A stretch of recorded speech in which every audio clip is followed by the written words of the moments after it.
I looked around everywhere for my portal and traced my whole route through the city to make sure I wasn't in the wrong spot. I arrived back at Felix's house and told him my trouble.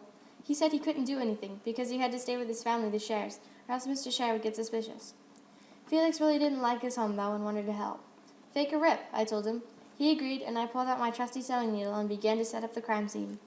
I placed Felix by the cat toys and had a pile of fluff spewing out of him with random scratch marks here and there.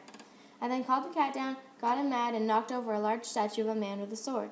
I quickly hopped away as Mr. Share's footsteps became louder and louder. The sound was so calming, and I was so tired that I drifted off. I found Felix the next day in the trash bin. Our mission had been a success. He was free. I rescued him as the trash truck arrived, and we head out to get me back home. I discovered that the reason the portal had disappeared was that during our adventure with the cat, the portal gun had been smashed. It was my idea to check the airport. We arrived at the airport and found a stop at Denver. Felix had a plan. You and I wait outside the gate for some little kid to come by. The kid will most likely take us both on the plane because she won't see us with anyone. We will then ride home with her and ditch her at DIA. Deal? Sounds good to me, I replied.